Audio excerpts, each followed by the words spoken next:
Oh, oh, oh. Arrête là, qu'est-ce que tu fais?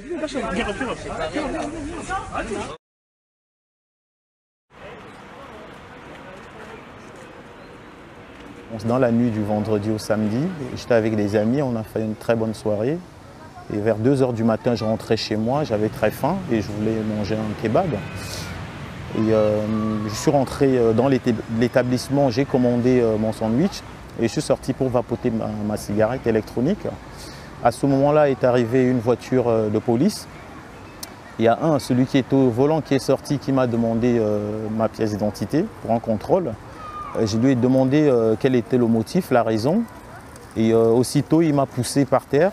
Et son collègue qui était assis à droite du véhicule est venu et m'a porté des coups de pied dans la tête. Doucement, doucement. Parle-lui. Oh, oh, oh. Arrête là, qu'est-ce que tu fais? Moi, je n'ai pas voulu fuir ou m'échapper dans la mesure où j'avais bien ma pièce d'identité sur moi, je suis français. Et donc il n'y avait aucune raison que je m'enfuis ou que je résiste ou que j'essaye de les provoquer ou quoi que ce soit. Donc voilà, j'ai essayé de me protéger la tête. À l'esprit, je revoyais toutes les scènes qui sont déroulées en France contre les violences que les policiers font contre les personnes. Et ça m'a vraiment, j'ai pris peur, et je me voyais mourir, parce que là, des coups portés sur la tête, ça fait peur, Aussitôt derrière, il y a des jeunes qui étaient devant le fast-food aussi, qui ont crié « Qu'est-ce que vous faites? Arrêtez, arrêtez !» Et à ce moment-là, ils sont remontés dans leur véhicule et ils sont partis.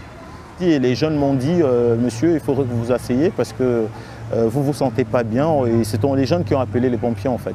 J'ai eu très mal et même là, j'ai encore des douleurs là, sur mon tympan gauche.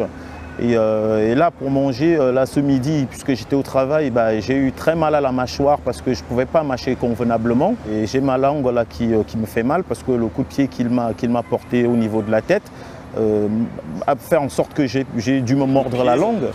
Et vous pouvez le constater d'ailleurs. Hein. J'ai une fente là sur la langue, donc voilà, c'est indigne, c'est incompréhensible. Je ne suis pas un violent, j'ai quand même les pieds sur terre, j'ai une quarantaine d'années. Et voilà, j'ai un fils et je sais ce que c'est, le respect de la loi. Et donc voilà, je ne comprends pas, je suis traumatisé d'ailleurs. Et je me pose sur la question, qu'est-ce qui a pu bien se passer pour qu'il s'acharne sur moi ainsi? Je pense avoir eu énormément de chance parce qu'il y a des jeunes qui étaient devant l'établissement, le fast-food, qui ont pu filmer la scène. Et qu'il y avait aussi du passage. Si c'était dans un endroit reculé ou dans un endroit pas très éclairé, je ne pense pas que je serais encore là de nos jours en train de vous relater les faits de ce qui s'est passé ce soir-là. J'ai toujours entendu ça dans les faits divers ou au journal télévisé. Pour moi, j'étais loin d'être touché par ce genre de phénomène. Et là, quand ça arrive, on est vraiment surpris, on est surtout choqué.